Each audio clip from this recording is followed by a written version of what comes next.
I gave my company 15 years of loyalty. They told me I wasn't VP material, so I walked away and watched everything collapse. Hi, I'm Marcus, 42, and I just became the villain in the story my old boss is now telling to the board. For 15 years, I was the guy they called when everything went sideways. Regional crises? Call Marcus. Cross-border customs screw up? Get Marcus. I didn't complain. I just fixed it. I thought that kind of reliability mattered. Spoiler, it didn't. I worked at Kingwell Freight. Yeah, the one that used to brag about its 98% on-time delivery rate. That stat? Built on the back of me and a handful of people who haven't slept through the night since 2010. I started as a route coordinator, moved up to senior regional, then senior regional, which is not a real thing but sounded important enough to keep me from asking questions about the VP seat I was promised 3 years ago. My boss, Greg, was the kind of guy who printed out TED Talk quotes and framed them. He once called himself a visionary in motion, and then asked me to explain what the phrase meant. Every time the VP role came up, he had a new excuse. The board is nervous about market uncertainty. You're next in line, just keep doing what you're doing. We need people like you in the trenches. Translation: you're too useful right where you are. Still, I waited. I cleaned up every mess. Rebuilt broken relationships with high-value clients. Stayed late. Came in early. Even covered for Greg more times than I can count, including that time he promised a new client we could ship double capacity through a route that had already been snowed in for a week. I found out because the client called me directly after Greg ghosted him. I rerouted the entire fleet in 48 hours. Saved the deal. Saved Greg's ass. He took it to the board and got a bonus. I got an email that said, "Great hustle, Marcus." Fast forward to 2 months ago.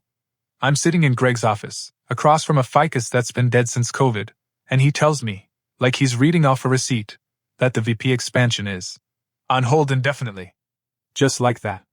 Not, "Thank you for your work." Not, "Let's revisit in Q2." Not even a decent lie. I sat there, blinking at the man who once told me I was the future of the company. And then he hit me with the real line. "You're not VP material, Marcus. Be grateful for the experience we gave you." Grateful. I could have laughed. Instead, I smiled, said, "Appreciate the clarity," and walked out of his office. 2 days later, I accepted the VP of Operations offer from their biggest competitor. The salary bump was 40%. Full authority. Stock options. No ficus. And 48 hours after I started, all hell broke loose at Kingwell. I didn't poach anybody. Let's just get that out of the way right now. I didn't send one message, make one phone call, or so much as wink at my old team. But when I left Kingwell, the people who actually ran operations started quitting like the building was on fire. First was Carlos, 12 years of experience, knew every carrier contact from Denver to Detroit by name. He submitted his resignation at 8:11 a.m. on the Monday after I left. His subject line just said, "I'm out." Then came Priya. She was the one who handled escalations Greg never understood. If a manufacturer called screaming about missed pallets, Priya could solve it with 2 phone calls and a spreadsheet. She quit at 9:42 a.m. Didn't even bother with a farewell message. Just, "Effective immediately. Please forward final paycheck." By lunch, 3 senior coordinators were gone. Greg called me at 1:04 p.m., his voice tight. "What the hell are you doing, Marcus?" "I'm unpacking my new office chair," I said. "Why?" He went off, said I was sabotaging the company, that I must have coordinated the departures, that legal might get involved. He even said, "You're acting like a bitter ex." I told him if he had evidence, he should bring it. Otherwise, maybe reflect on why everyone's first move after I left was to follow me out the door. That was the first crack. By the end of week 1, 7 people had resigned. Not interns. Not entry levels. These were team leads, coordinators, client liaisons, the people with institutional knowledge nobody else had written down. Greg tried to plug the holes. That's when he made his next mistake. He promoted Madison. Now, Madison had a LinkedIn full of buzzwords and a resume that said strategic thinker, twice on the same page. She'd been a business analyst for 14 months and had never worked a live shipping route in her life. Greg gave her interim authority over crisis operations. She responded by routing 12 critical shipments through a snow belt highway I'd specifically flagged as unusable in winter conditions. Every single one got delayed. Clients were furious. Penalties started stacking. And Greg? He sent a company-wide email praising Madison's proactive leadership during transitional turbulence. That email did not go over well. I got screenshots, DMs, even a photo of someone throwing a printed copy of it in the break room shredder. And the kicker? That was before they lost Hartley, their biggest client. $26 million annual. Because Madison sent them an operations update with the wrong routing schedule and spelled their company name wrong in the subject line. Things were unraveling fast. And Greg still hadn't realized I was just getting started. By the start of week 2, Kingwell Freight was bleeding out in slow motion. Their internal systems? Barely holding together. Most of the back-end routing workflows had been patched together by my team over the years, not because we were supposed to, but because nobody else knew how to keep the freight moving. And now, the guy who managed those custom workflows quit Tuesday morning. His email was short. I'm tired of watching amateurs crash the plane. That same afternoon, the finance director called the operations floor in a panic. Penalties had crossed $120,000 for the month, and it wasn't even mid-cycle. She wanted someone to walk her through the escalation tree.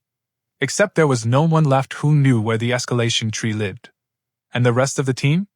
The people Greg had tried to bribe into staying with pizza and vague promises of opportunities to grow. They were shell-shocked. Nobody wanted to take charge, because everyone could see where this was heading, a slow-motion train wreck where whoever was at the front of the line got blamed. Greg's answer? More Madison. She started showing up to every crisis call with a branded coffee cup and zero idea what she was talking about. At one point she suggested rerouting across state lines to skip weather delays, as if there's a magic teleportation tunnel in Ohio we'd all just forgotten about. Someone finally confronted her in a team meeting. A veteran planner named Alex, been with Kingwell for 18 years, asked why she was overriding established winter routes. Her answer? I'm trying to take a more agile approach. Greg backed her. Of course he did. Alex quit the next morning. And he didn't go quietly. Sent a company-wide email titled, We used to care about doing things right. It got forwarded so many times it triggered the spam filter. At Apex, my phone was blowing up, former coworkers, competitors, even a couple of Greg's peers, all asking the same thing. Is it true? Did you really walk? How did you know it would collapse this fast? But here's the thing, I didn't.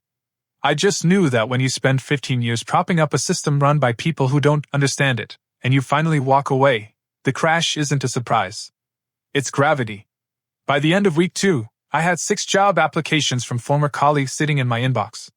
They weren't looking for revenge. They were looking for leadership. And suddenly, I had both. Greg made his first real panic move in week 3. See, up until then, he'd been trying to weather the storm like every crisis was temporary. But after the Hartley account dropped, followed by Pendrix, another $18 million gone, he finally realized this wasn't a blip. It was a bloodletting. That Thursday at 2:23 p.m., my phone buzzed. Greg. I let it ring. He called again 5 minutes later.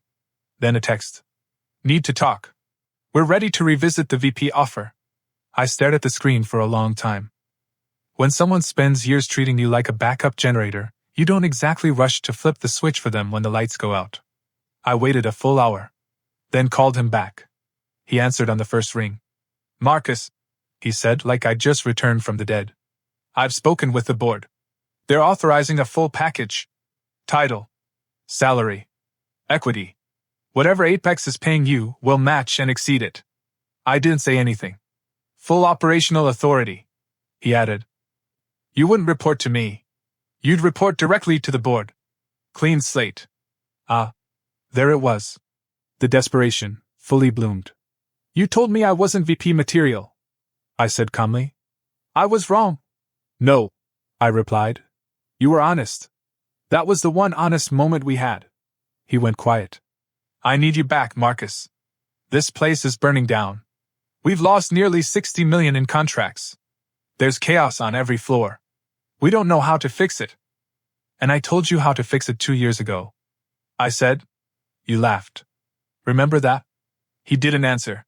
You gave a title to someone who thought rerouting meant turning left. You let talent walk. You put politics above operations, and now you want me to bail you out. I'll make it worth your while. he said, voice tight. Double your old salary. A retention bonus. 3-year contract. Hell, name your number. I let that sit in the air a moment. Then I said, Greg, if I come back, it won't be as your VP. It'll be as your replacement. Dead silence. I could hear his jaw tightening through the phone. I'll consult. I added. Short term. Stabilization. $500 an hour. Prepaid block of 200 hours. You'll get what you paid for. No more, no less. He laughed, this bitter, brittle sound like he just bitten a lemon. You think I'm going to pay you $500,000 to fix a mess you helped create? No, I said. You're going to pay me $500,000 to fix the mess you wouldn't let me stop. He hung up. Apex's HR rep walked into my office 5 minutes later and handed me another resume. Another former Kingwell senior planner. That made 7. You want them? She asked. Hell yes, I said. Greg thought he was calling me back. What he didn't realize was that he'd already built the strongest operations team in the industry. He just didn't know it until I took them with me. By the time the board at Kingwell figured out Greg was the common denominator, it was already too late. The audit team came in quietly, no press release, no leadership realignment announcement, just a lot of new faces in conference rooms with closed blinds and laptops open at 7 a.m. I heard about it through back channels. One of my old coworkers, still hanging on in finance, called me late on a Wednesday. They're combing through everything, she said. Emails, project logs, expense reports. It's not just about Madison anymore. They're asking why high performers were passed over. Why certain hires got promoted without credentials. There's talk of conflicts of interest. That wasn't news to me. I knew the day Greg gave Madison control of crisis ops that it wasn't about talent. She was the one who always got promoted right after taking extended lunch meetings with him. The one whose strategic ideas looked suspiciously like my old SOPs, with keywords swapped out for buzzier ones. The audit team pulled her calendar. Weekly one-on-ones that weren't on anyone else's schedule. Off-site meetings that didn't line up with any known clients. Travel reimbursements with zero documentation. And emails. So many emails. Greg had gotten sloppy. He'd referred to me in one message as the reliable mule. Another mentioned that promoting me would shift team loyalty too far upward. Too far upward. Translation: he couldn't afford for the board to see who was actually holding the place together. Because then they'd have to ask why he still had a job. The auditors didn't have to dig deep. Greg had left a trail of bad decisions like breadcrumbs through a forest of dysfunction. Meanwhile, over at Apex, we were building something that actually worked. The hires from Kingwell were thriving. People who hadn't been listened to in years suddenly had input, resources, room to run. We rolled out a new winter logistics plan with a 72-hour turnaround, something that would have taken 6 meetings and 2 Greg vision boards to even get on the docket at Kingwell. Our delivery rate improved by 18% in the first month. Clients noticed. So did Greg. He sent one last message, a single line, through a personal email account, probably thinking it wouldn't be tracked. Congratulations, Marcus.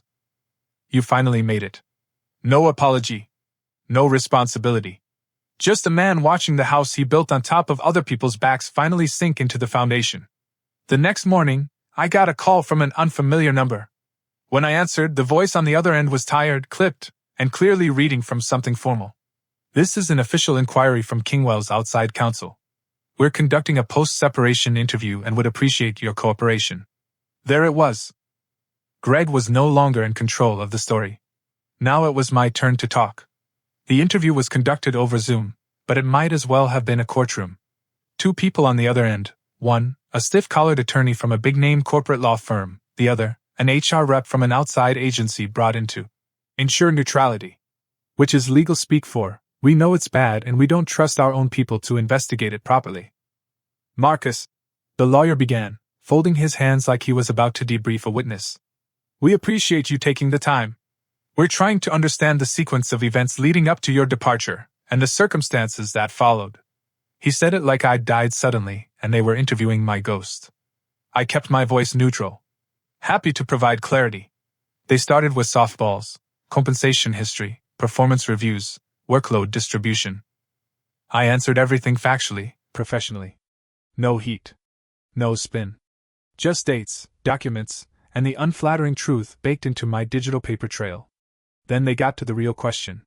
Were you ever given a reason as to why the VP promotion was delayed? I nodded. Multiple. Non-consistent. I was told the board needed more time, then that the role was paused, then that the company was focusing on developing young leadership.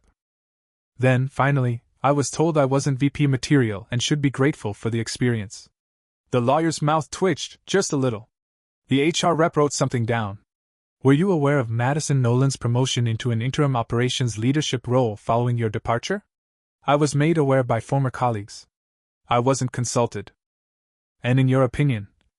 I don't offer opinions about leadership decisions. I cut in. But I will say she had no hands-on logistics experience, and was not part of any documented succession planning. Translation: she wasn't even in the damn hallway when the decisions were being made. The lawyer leaned in.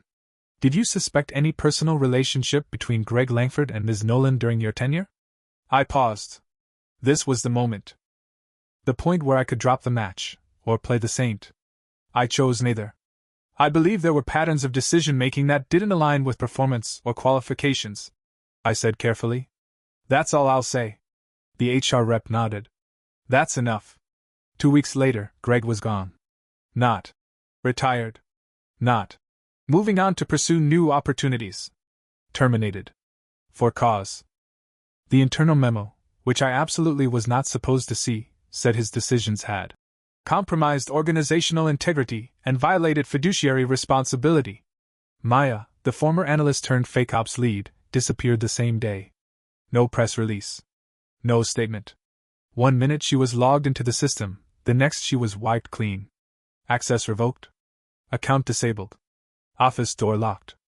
Bridgewater, sorry, Kingwell, tried to act like it was all part of a strategic reset. But you don't hire external auditors unless you're afraid of what your own people already know. Greg tried to sue for wrongful termination. The board's legal team sent him a 73-page summary of emails, calendar invites, Slack logs, and expense reports that painted a story nobody wanted on public record. He backed down in under a week. Last I heard, he was consulting for a trucking app startup that had just downsized to 3 people and a food court co-working space. Meanwhile, Apex promoted 2 of the ex-Kingwell hires to director-level roles. They were stunned. One of them, Priya, said, I didn't realize how much trauma I'd normalized until I got to work somewhere sane. That stuck with me. I hadn't just escaped something broken. I'd been part of fixing what came next. The funny thing about surviving a toxic system is how quiet it gets afterward. At Apex, I didn't wake up to 3 a.m. crisis texts. I didn't walk into meetings where someone half my age was explaining basic freight math to me like it was rocket science. I wasn't being managed by ego. I was building. 3 months after I signed with Apex, we landed a contract that Kingwell had been chasing for over a year, Bandon Electric. High volume, multi-region, complex routing. Basically a logistics Rubik's Cube. They'd initially awarded the deal to Kingwell, then pulled out mid-negotiation after Madison blew a capacity estimate by about 40%. Greg had tried to patch it over by offering steep rate discounts. Bandon's rep told us later, we don't buy logistics based on pity. We buy confidence. Confidence. You know what confidence looks like. It's when you walk into a room, pull out a complete routing strategy, backup contingencies, and a weatherproof volume model, and don't blink once during the presentation. It's when your team, every single member, knows exactly what they're doing and isn't waiting for some clueless executive to approve common sense. We got the deal.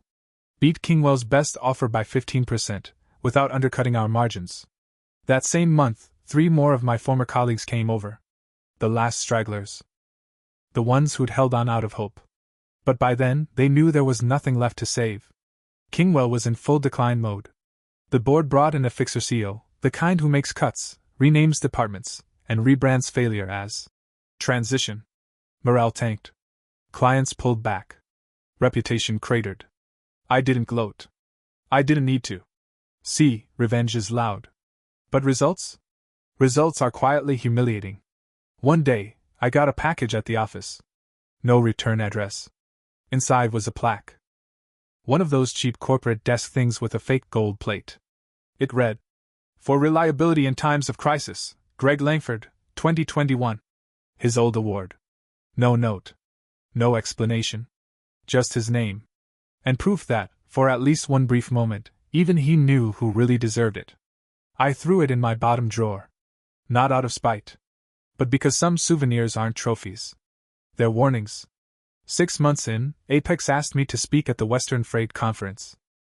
Same one where, 3 years earlier, I gave a winter routing presentation that Greg repackaged as Team Strategy and pitched to Kingwell's board.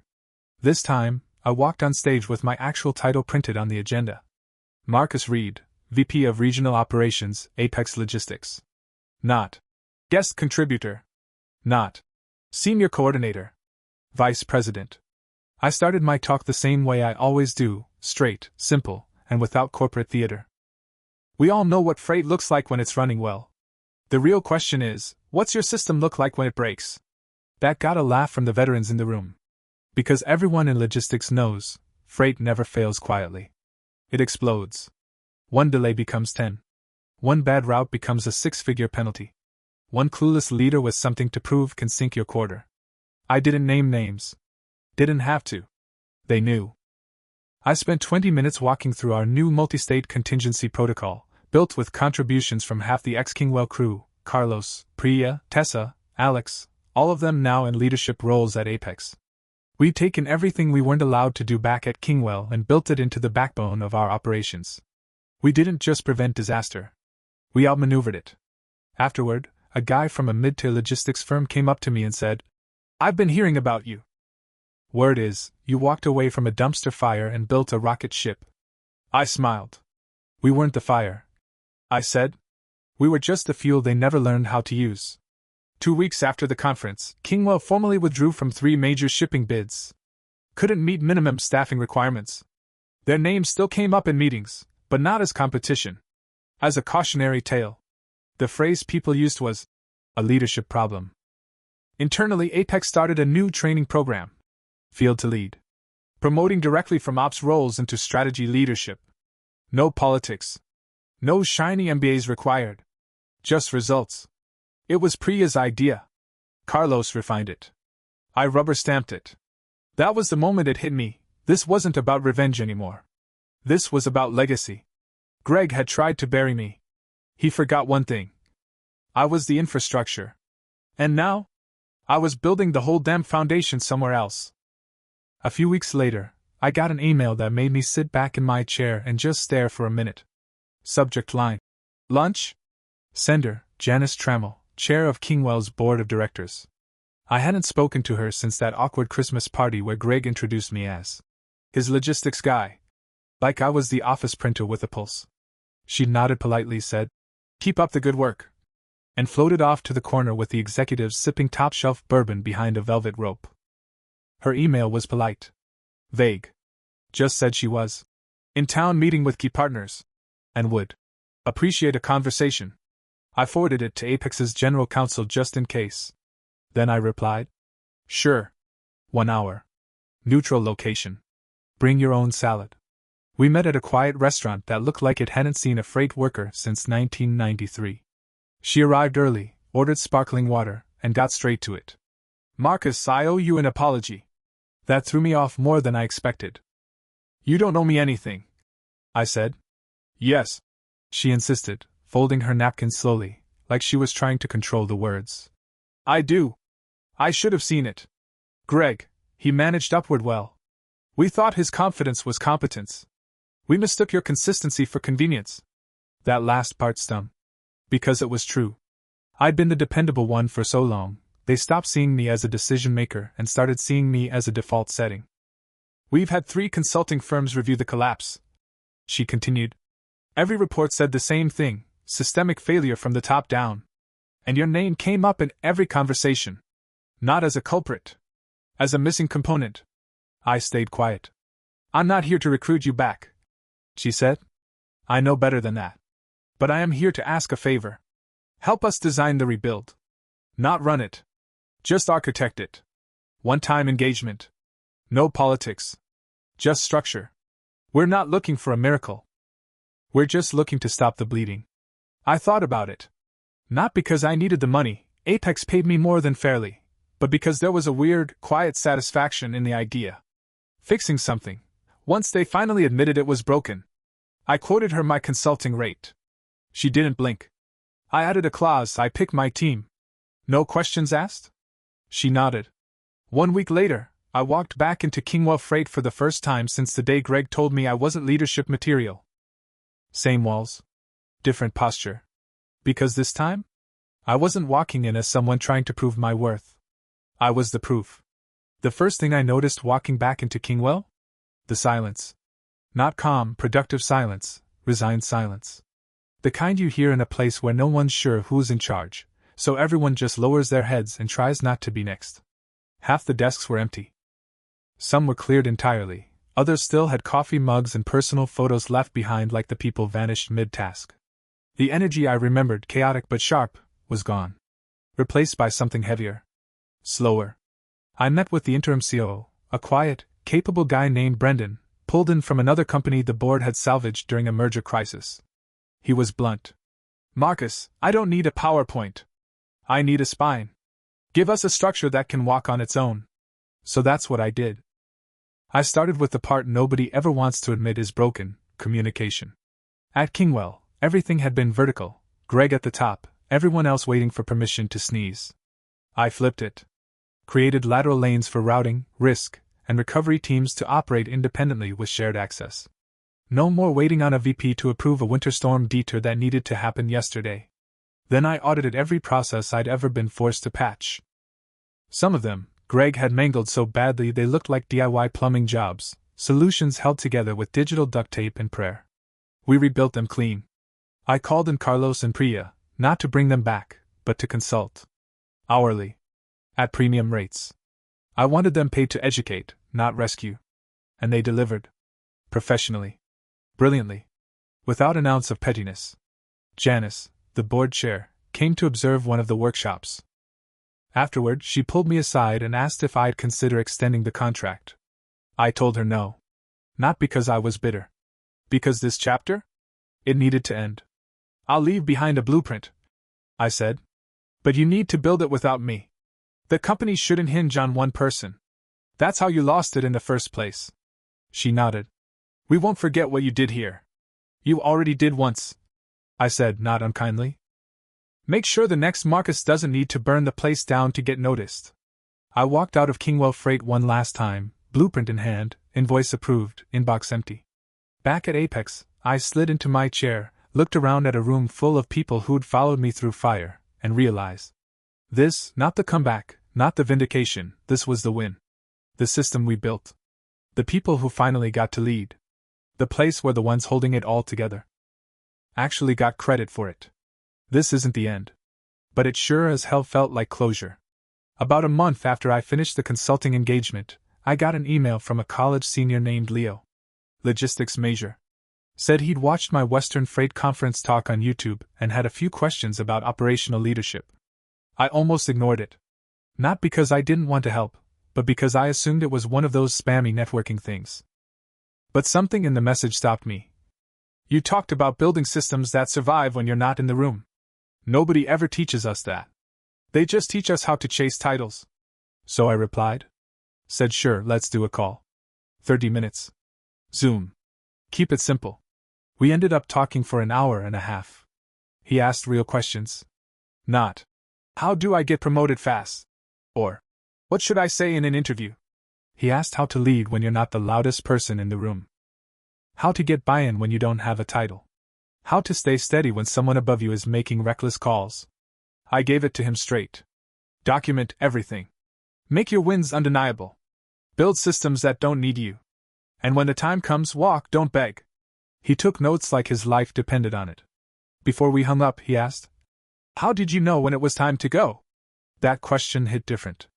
Because I didn't know. Not for sure. But I told him the moment I felt it. When the job started asking for more than it was willing to give back. He nodded. I think I'm already there. I looked at this kid, 22, maybe 23, and I realized something no one told me at his age. The hardest part of leadership isn't building the system. It's knowing when it's time to stop holding up one that refuses to support you. After the call, I sat at my desk a while, thinking. Then I opened a new doc and titled it, How to Leave Without Burning Down the Building. Maybe it'll be a presentation. Maybe a white paper. Maybe nothing. But if it helps the next, Marcus, walk sooner, not bitter, not broken, just ready, then maybe that's the legacy Greg never understood. We weren't just operations. We were always building something bigger than the freight. 3 days before the end of Q4, I got a voicemail from someone I hadn't heard from in years. Tanner Bell, former VP of Client Solutions at Kingwell. One of Greg's golf buddies. The kind of guy who always wore a Bluetooth earpiece even at lunch, and once told me to put some polish on those numbers so the board doesn't freak out. He'd vanished right after the collapse started, quietly transitioned out, no LinkedIn update, nothing public. His message was short. Marcus. Long time. I've taken on a new challenge, interim CEO at Ellison Freight Group. We're facing some structural gaps. We've heard great things about Apex's turnaround under your leadership. Would love to discuss possible collaboration or advisory work. That last part made me laugh out loud. Advisory work. From Tanner Bell. Back when I worked under him, he once advised me to downgrade a route coverage warning because it made his quarterly dashboard look bad. I didn't call back. But it got me thinking. There was a pattern here, a shift in the industry. Kingwell's collapse had ripple effects. Clients moved. Talent scattered. The ones who rose, the ones who thrived, weren't the loudest. Weren't the ones who wore $600 loafers and quoted leadership books they'd never finished. They were the ones who used to be told, just do your job and don't ask too many questions. Now those people were running things. I saw it in Apex's year-end numbers. Record client retention. 99.3% fulfillment across weather-impacted corridors. 5 new contracts closed entirely because former Kingwell clients asked where we went when we left. And the best part? Nobody had to play politics to get it done. No one had to wait 2 years for a promised title. People got promoted because they delivered. Period. Carlos had just been promoted to head of national planning. Priya now led strategic client ops across 4 regions. Tessa was building out our new AI-assisted logistics platform, something Greg used to call a gimmick for tech bros. Every single person who had been overlooked, sidelined, or told to wait their turn at Kingwell was now running the show. And me? I wasn't leading from panic anymore. I wasn't playing defense against sabotage. I wasn't patching up bad calls made in glass offices. I was actually building, teaching, scaling. Greg had been wrong about a lot of things. But mostly, he was wrong about what leadership looks like. It doesn't sit at the top of the org chart. It holds the damn thing up when everyone else is watching it sway. Late January, I got invited to an industry panel in Chicago. Leadership in Logistics, the Next Generation. Not normally my thing. I don't love the stage, and I'm not one for the blazer and buzzwords crowd. But then I saw who else was listed. Madison Nolan. Yeah. Her. Listed as independent consultant / former strategic ops leader at Kingwell Freight. I stared at the flyer for a long time, wondering if anyone in marketing had Googled that sentence before slapping it on the brochure. Probably not. I almost declined. Then I thought about all the junior ops analysts, logistics grads, new project managers, the ones who were going to be in that audience, thinking this panel was going to show them what leadership looked like. So I said yes. Chicago was cold. No surprise there. The panel was held in a slick downtown hotel ballroom, with name cards and branded mics and a moderator who clearly wanted sound bites, not substance. There were 5 of us on stage. 2 VPs, including me, a tech founder, a venture guy who used disruption as a verb, and Madison, who was dressed like she just walked out of a startup's Instagram. Moderator kicked it off with the usual. Tell us what leadership means to you. Madison went first. Talked about bold decision-making and being unafraid to try untested ideas. She used the phrase, fail forward, 3 times in under 2 minutes. No mention of clients. No mention of teams. No mention of freight, which, you know, was the point of the panel. Then it was my turn. Leadership is when people trust you enough to follow you out the door, I said. It's when your departure causes a collapse not because you wanted it to, but because the people who stayed were never allowed to lead in the first place. The moderator blinked. Madison looked like she'd swallowed a lemon. But a few people in the crowd leaned forward, listening. So I kept going. Leadership isn't charisma. It's not standing on a stage with the right words. It's sitting at a broken terminal at 2 a.m. Next to someone who hasn't seen their kids all week and helping them reroute freight in a snowstorm because that's what the job takes. I didn't mention Kingwell by name. I didn't have to. After the panel, 3 young guys approached me in the hallway, all wearing conference badges, all clutching notebooks. One of them, probably fresh out of undergrad, said, "Hey, just wanted to say, I didn't know people like us could lead until you talked." That was the moment I knew this wasn't about getting even anymore. This was about changing the blueprint. Because the freight world doesn't need more bold thinkers with no map. It needs builders. People who remember the routes that got us here. Apex's first quarter leadership summit was held in Phoenix this year, sunny, low stress, and no chance of snow shutting down the venue like last time in Denver. We'd grown. Fast. What started as a mid-sized logistics firm with sharp ideas and a lean core had become a national force. Not flashy, not loud, just effective. Because unlike the dinosaurs still chasing vanity metrics, we prioritized people who actually understood the work. The summit wasn't just a victory lap, it was a showcase. Carlos walked through the success of our multi-state reroute system during the January storms: 0 client losses, 98% on time, no operational penalties. Priya presented our onboarding pipeline, which had cut early attrition by half. Even Tessa, who used to get spoken over in Kingwell meetings like she didn't exist, stood in front of a packed room and walked through her data modeling framework for delay prediction, something we'd already licensed out to 2 major carriers. And me? I closed the summit. Didn't want to. I'm not a stage guy. But the team insisted. I didn't give a flashy speech. I didn't quote business books or throw up pie charts. I just told the truth. You don't build a great company by waiting for permission. You build it when people who've been overlooked stop asking for seats at someone else's table and start building a better table themselves. This team? You're the table. The room went quiet. Not the board, check your email quiet. The kind where people feel it. When I stepped off stage, a former Apex competitor, now one of our clients, shook my hand and said, "You've got the kind of loyalty money can't buy." I smiled. That's because we don't buy it. We earn it. That night, after the summit dinner, I sat alone on the hotel balcony for a while. Just breathing. No fires to put out. No emails demanding weekend tria. No bosses trying to clip my wings. Megan called. "How was it?" she asked. "Big. Good. Weird," I said. There were moments it felt like standing inside the version of my career I used to daydream about during 2 a.m. reroutes. She was quiet a second. Then, "You ever miss it?" I knew what she meant. Kingwell. The mess. The war zone. The fight. I thought about it for a beat. "No," I said. "But I remember it. And I carry the lesson every day. Some systems are built to use you. Some are built because of you. And if you're lucky, or stubborn enough, you get to choose the difference." One morning in late April, I walked into the office and found a small package on my desk. No return label, no note. Just my name written in careful, all caps block letters. Inside was a clean, black moleskine notebook. First page had a single line, written in blue pen. "For the guy who knew how to keep the wheels turning." And that was it.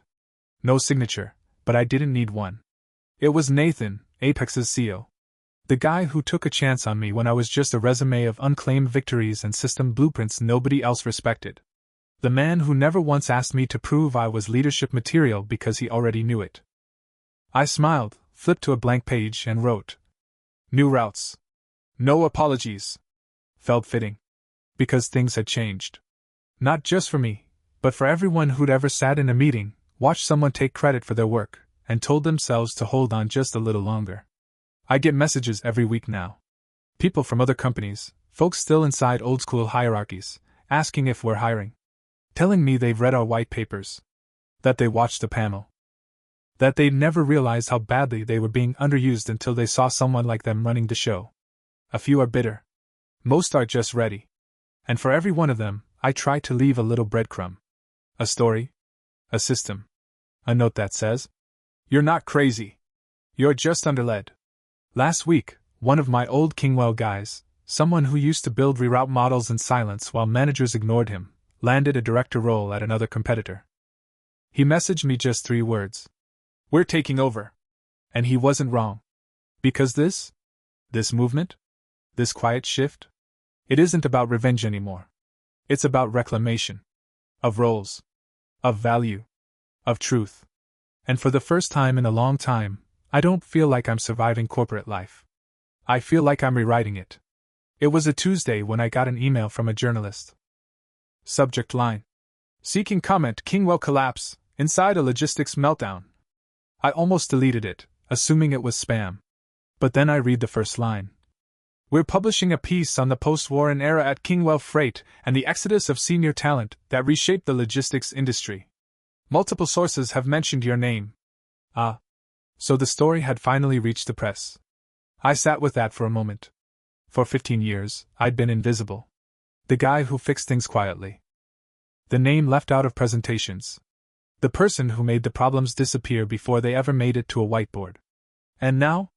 I was a character in a story other people were telling, a story about what happens when leadership ignores the people actually doing the work. I didn't rush to respond. Not because I was scared. Because I wanted to think. I talked to Megan that night. Told her about the email. She asked the question that always cuts through the noise. Do you want your name on the record for how it ended? Or for what came after? That sat with me harder than anything. Because yeah, I could have gone full scorched earth. Could have spilled every receipt I had, every moment Greg fumbled the bag, every time the board turned a blind eye. I had documentation. I had emails. I had witnesses. But that wasn't the legacy I wanted. So I emailed the journalist back. Short and clean. Appreciate you reaching out. I don't have a comment on Kingwell's internal affairs.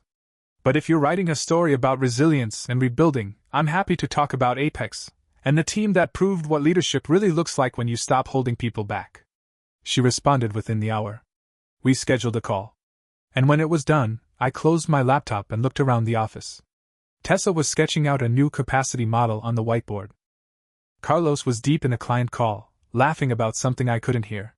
Priya was reviewing hiring metrics with 2 junior analysts, both of whom she'd personally trained. This was the headline that mattered. Not the collapse. The rise. 6 months later, the article dropped. Headline: The collapse that built an empire. My name showed up once, in a single quote near the end. Sometimes you don't leave to make a point. You leave to make progress. That was enough. No victory lap.